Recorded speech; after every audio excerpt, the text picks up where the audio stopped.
Hey, what's up, everybody? My name is Mekai. I just started this school community. Just wanted to kind of share what I've learned over the years of having a pressure washing and exterior cleaning business. See if anybody cares or if anybody wants to learn from what I've learned. So let's just hop right into the first lesson here. One thing I was thinking about today was, as I've made more money and revenue, things have just gotten more difficult. So let me explain that. So in my first year, and forgive me, my writing is really bad. I dropped out of high school. First year, maybe did like 15K. And this isn't really even my first year, like as a business. This is more just me, like doing a side hustle. So I would make like, $400 on a weekend, like on a Saturday, in like 2 hours, and I thought I was rich. So really low stress time. I just had to maintain this one little 4 gallon per minute pressure washer I got on Amazon, and buy some new hoses when they broke. Still stressful, like I had no money, but it was still way better than doing my shitty construction job and breaking my back every day. So that's kind of what I mean is like the next year I did, like 50K. And 50K was nice. Like I was still extremely motivated and happy that I was making more money than I ever had in less time. And I wasn't breaking my back every day, same idea. But at this point, you kind of need to start having some social skills and some sales skills. And I was still just kind of like a redneck kid, like 19 years old. I would go knock on doors and be like, hey, let me pressure wash your stuff. And people would be like, no. And I'd get really like kind of sad. And I'd be like, why not? Like, please just help me out. And I'd just beg them to let me work for them. And somehow I made 50K doing that. A little more stressful, having to talk to people more and having to learn some like social and sales skills. So that was my experience making 50K. And I also had to start like being organized. I was extremely unorganized. I had like just Google Calendar, and I would just put all their information in the notes section, like just their first name, or I would just say like a description of what the person looked like or something, like older guy, white hair, black t-shirt, like something stupid. So yeah, I mean, I was really bad at sales. I would get a call from someone, I'd give them a price over the phone, and then I would never follow up with them. They'd never hear from me again, never touch base, but still relatively low stress. And then the next year was like maybe 100K-ish. So 100 grand. When I made 100 grand in a year for the first time, that was probably like when I just started having some people help me out, like having my friend work for me here and there. I think I had like a painting company that contracted me to do all the pressure washing before they did the painting. So that made things a little bit easier with like keeping revenue coming in. But at the same time, I was reinvesting a lot of that into putting up bandit signs, and I was starting to do a little bit of Google ads too. So it was really hard for me to do the phone calls. That was the biggest thing for me. But also at this point, it's just me in a truck. So my drawing's horrible, I'm sorry. Me in a truck. This is a truck. And then there's a pressure washer in my hand. I know it looks ridiculous. But I also was picking up these phone calls. But it wasn't enough that it was like killing me, killing my stress levels or anything. What was really hard was the next year, or the next, period of my business, where we're doing like 200K. It's really hard to do 200K by yourself. I mean, it's totally doable, especially if you're really experienced and good on the phone and stuff. It's totally possible. And that can be super profitable too. If it's just you doing 200K, you're probably putting away like half of that in profit. So at this point, what I had was, it was truck. I'm not going to draw the truck. I'm just going to draw, I had like one employee, maybe two actually, more like two employees. Maybe some days I would just have one guy with me, some days I'd have two. And then there's me, and I'm pressure washing stuff and answering the phone. This is the phone in my hand. And then these guys are holding this is a leaf blower here. All right, I'm very artistic. So they're blowing leaves around. So I'm having to manage these two guys, and I'm also doing sales at the same time, and I hate doing sales. So, and I'm really bad at it. So I'm doing sales, and I'm putting everybody into a CRM in my phone. I'm using a CRM at this point, but I'm not using it properly. I'm just putting in like their first name, maybe putting in their phone number, but I'm putting a typo in there. Not getting their email address, definitely not. And yeah, I'm not doing any proper follow-ups. I'm not explaining how the services work on the phone calls.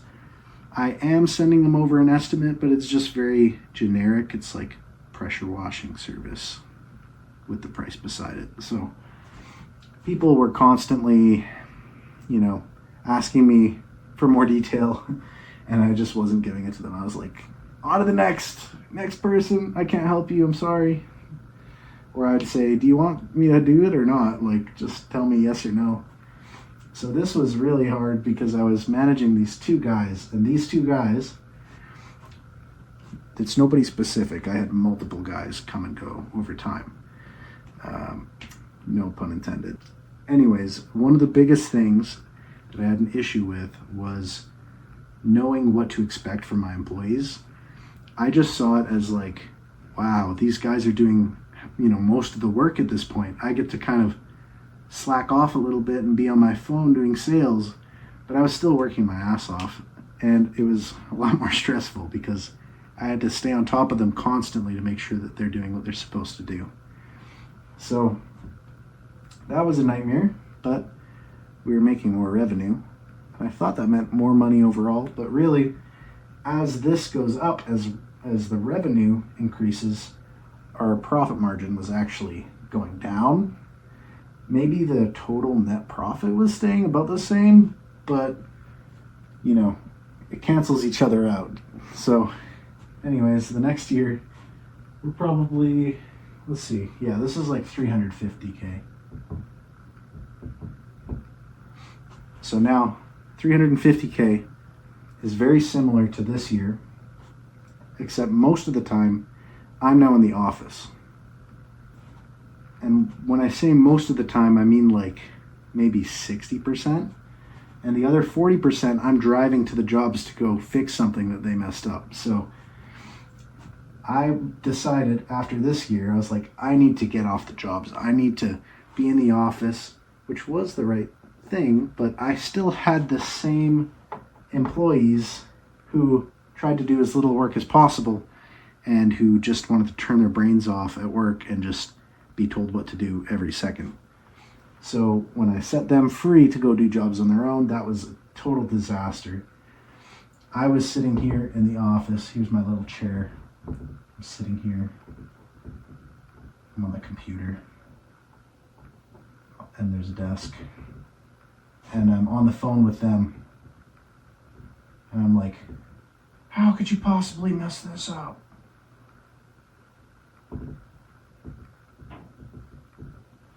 And then they're like making up excuses, and like I'm noticing there's like 2-hour gaps between them being on the first job and the second job for some reason, and all types of different things like that. So I've learned over time, employees, the number one metric you want to judge them on is, are they trying to impress you or not? Because they were not. So after this year, I finally smartened up and said, I'm going to get some new employees, first of all.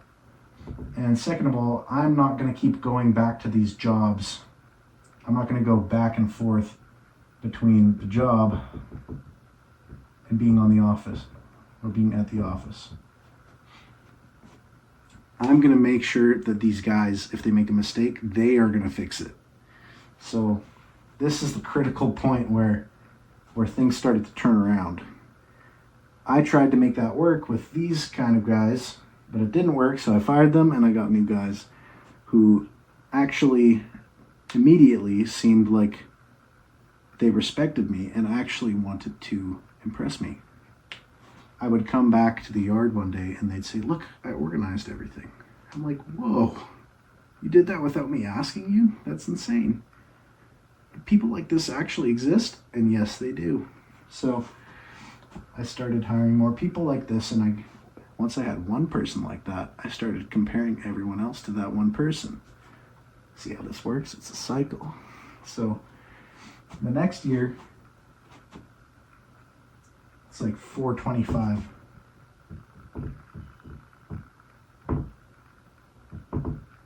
$425,000. And this was actually last year. So last year was like really bad for the first half of the year. I was still kind of stuck here, you know, kind of still going back and forth between the jobs quite a bit. So this is when I decided to stop doing this. Was here. Immediately I could like focus on becoming really good at the sales. And I did become really good at the sales. And a lot of problems would happen on the job sites and I wouldn't even hear about them because my guys would fix it themselves.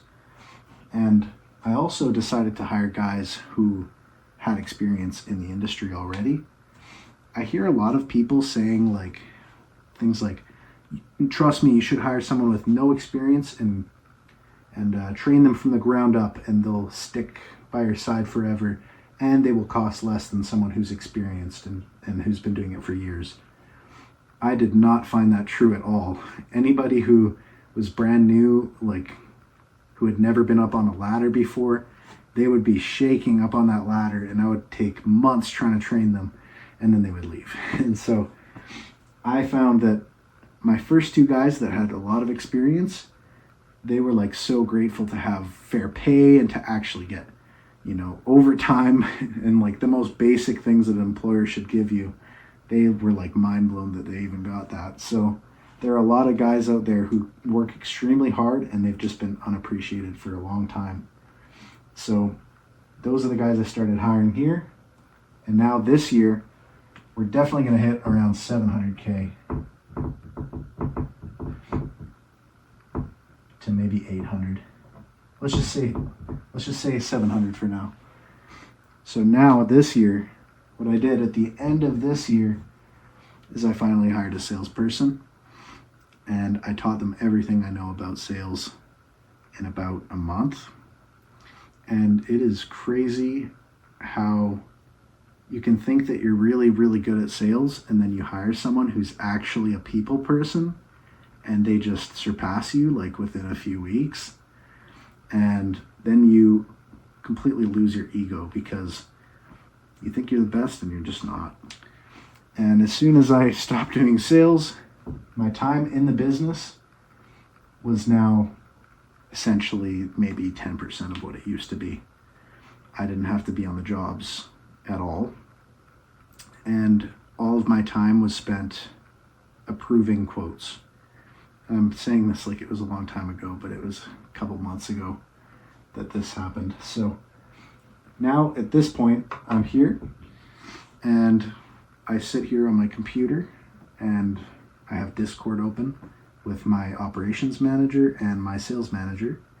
And every time a quote request comes in from my sales manager, she sends it in and my operations manager looks at the quote first.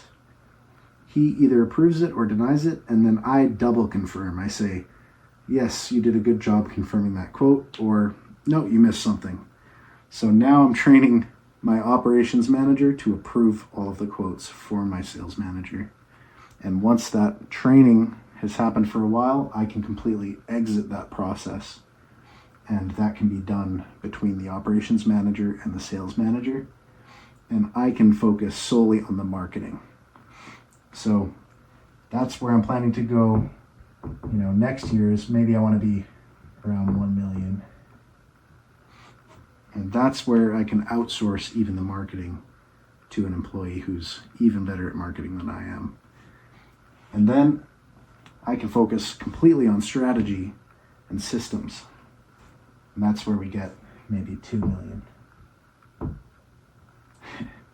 So there we go. That's the first lesson.